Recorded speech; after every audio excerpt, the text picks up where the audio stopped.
Comment améliorer la place du marché des capitaux dans la croissance et le développement économique dans la CEMAC?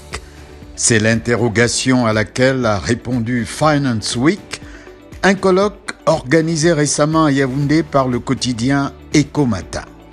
Pendant ce forum, la Société Générale a présenté une palette de solutions susceptibles d'améliorer la mobilisation des ressources financières. Focus 237 est allé à la rencontre de M. Moukoko Elamé Jean-Jacques, directeur général de Société Générale Capital Securities, la société de bourse de la banque, pour en savoir plus. Il est notre invité. Nous participons à la mobilisation des ressources sur le marché des capitaux en Afrique centrale. Donc il était important pour nous de participer en tant que partenaire, un des partenaires majeurs de l'État du Cameroun, et aussi dans la zone, de participer à cet événement pour édifier le public, et merci à Eco-Matin, mais édifier le public sur cette problématique qui est centrale aujourd'hui pour le développement de nos économies. Donc on est content d'être là déjà.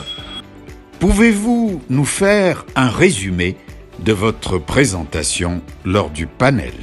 La problématique de la mobilisation des ressources, c'est la symétrie d'information. C'est cette incapacité à éduquer financièrement l'ensemble des acteurs, mais aussi à communiquer réellement sur les besoins économiques, les enjeux, mais aussi les objectifs qu'il peut y avoir dans le cadre du développement des pays, dans le cadre de la participation des acteurs publics ou privés. Donc ça se résume à la symétrie d'information. L'argent, bon, on dit l'argent n'aime pas le bruit, mais moi je dis l'argent aime les belles histoires, l'argent aime les choses structurées et l'argent aime l'information. Tant qu'il n'y a pas d'information, les investisseurs ne peuvent pas participer. On le voit de manière très claire sur les marchés internationaux. On n'est pas sur des marchés hyper développés comme à l'étranger, mais nos marchés ont la même logique. Quand je n'ai pas la bonne information, je ne peux pas investir. Donc c'est la symétrie d'information qui a été présentée. Et de manière beaucoup plus détaillée, on a parlé également de la nécessité pour les États d'assurer la structuration de l'économie. C'est-à-dire il faut une vision. Tant qu'on n'a pas de vision, si je viens vous demander de l'argent, vous n'allez pas me donner cet argent-là parce que vous ne savez pas ce que je vais faire avec cet argent. Donc, il y a besoin d'avoir une vision et donc la communication était aussi importante sur sensibiliser les structures publiques dans le développement structuré des infrastructures, dans l'identification des chaînes de valeur, l'identification des avantages comparatifs des pays, et aussi la participation du secteur privé pour accompagner l'État dans le financement de l'économie.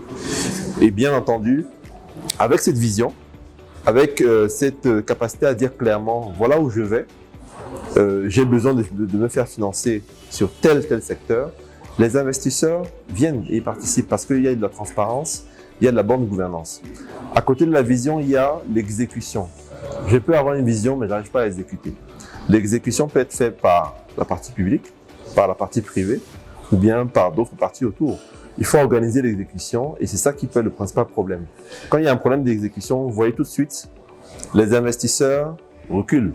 Ou bien ils disent, on finance uniquement sur le court terme. Le problème d'exécution se traduit par exemple par le fait que on dit, on a un projet d'infrastructure routière qu'on veut financer sur 10 ans et il doit démarrer dans 2 ans.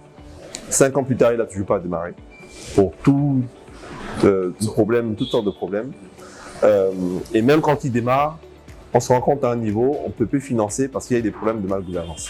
Donc l'exécution est un souci qui mine l'appétence des investisseurs à venir sur le marché. Donc en bref, c'était la communication qui a été faite, qui était de dire la symétrie d'information est le principal problème, que ce soit du côté des émetteurs, donc ceux qui ont des projets à présenter aux investisseurs, que ce soit du côté des investisseurs qui ne savent pas, qui n'ont pas d'informations sur quoi financer et sur comment est-ce que leur argent sera remboursé. Quels sont les projets que la Société Générale a financés au Cameroun? En termes de financement de projets, la Société Générale a accompagné quand même des projets importants au Cameroun, notamment le financement du barrage de Nachtigal, qui est un projet emblématique et qui est un projet complexe et qui est au cœur de ce qu'on a dit aujourd'hui, qui est que la préparation et la structuration des projets avant le financement est un travail qui est ardu. On voit beaucoup de projets échoués à cause de ce problème-là. Et quand le projet n'est pas bien préparé, on ne peut pas bien le financer. C'est toujours le problème d'assignation d'information dont je parlais. Donc, on a accompagné ce projet Nachtigal qui a été financé avec brio, qui est pratiquement à plus de 95% d'exécution aujourd'hui, avec des turbines qui ont déjà été lancées. On a participé au financement de nombreux projets routiers, mais surtout on accompagne l'État du Cameroun dans le financement global de l'économie à travers le marché des capitaux. Quelles sont les solutions que la Société Générale propose pour mieux mobiliser les ressources financières? Alors, j'aurais 3 solutions. La première, c'est de diversifier la manière de transformer l'épargne. Parce qu'aujourd'hui, l'épargne passe principalement par les banques. Les banques collectent cette épargne, mais elles ont des ratios prudentiels qui les empêchent de prêter n'importe comment. Ce qui fait qu'à un moment, lorsqu'elles ont trop prêté, elles ne peuvent plus s'arrêter, elles ne peuvent plus prêter, pardon. Du coup, il faut d'autres voies alternatives. Les autres voies alternatives, ce sont les instruments financiers qu'on produit, qu'on crée à chaque fois. Tout à l'heure, on parlait également des instruments du marché financier qui ont la capacité de mobiliser l'épargne différemment. Je parle notamment des fonds communs de placement, mais surtout des fonds d'investissement alternatifs. Aujourd'hui, vous avez un premier fonds d'investissement alternatif qui a été agréé par la COSIMAF, qui est l'organisme de placement collectif immobilier. Donc, c'est un fonds qui est dédié uniquement au secteur immobilier. Alors là, c'est un élément de diversification qui permet de fluidifier la collecte des ressources. À côté de ça également, vous avez la possibilité de créer des fonds d'infrastructure. Ça veut dire que communément, c'est l'État qui finance lui-même les infrastructures, mais ce qu'on voit, c'est que ça augmente son endettement et ça lui rend la vie difficile en termes de remboursement. Alors que s'il y a des véhicules qui sont dédiés au financement des infrastructures et qui s'assurent de la bonne utilisation des fonds, on trouve une solution à ce niveau-là. Donc, en termes d'instruments, ça c'est déjà une réponse. Le deuxième point, c'est que pour faire tout ça, il faut de l'ingénierie financière locale. L'ingénierie financière, généralement, est importée. Et quand elle est importée, on ne peut pas bénéficier des économies d'échelle que nous-mêmes on peut produire avec cette ingénierie locale que nous avons. De plus en plus, vous avez des acteurs qui sont experts dans le domaine. À la Société Générale, on a des experts locaux qui sont à même de réaliser ce type de financement complexe. Et ce qu'on souhaite, c'est que cette expertise se développe dans la région. Parce que plus on a de gens qui savent faire, plus on va capitaliser sur cette connaissance-là. Et le troisième point, ce serait l'éducation financière pour tous. Autant pour les acteurs comme nous, parce qu'il faut continuellement apprendre, autant pour les émetteurs aussi, pour que par exemple les États ou le secteur privé puissent savoir que si je veux financer par exemple une entreprise, je ne vais pas toujours aller prendre de la dette. Je peux aller prendre des fonds propres avec ses avantages et ses inconvénients. Je peux aller prendre de la dette subordonnée, comme on dit, mais je dois être à même de comprendre les différents instruments qu'il y a sur le marché pour répondre à mes besoins.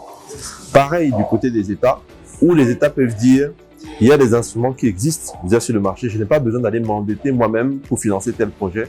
Je peux dire je ne m'endette pas.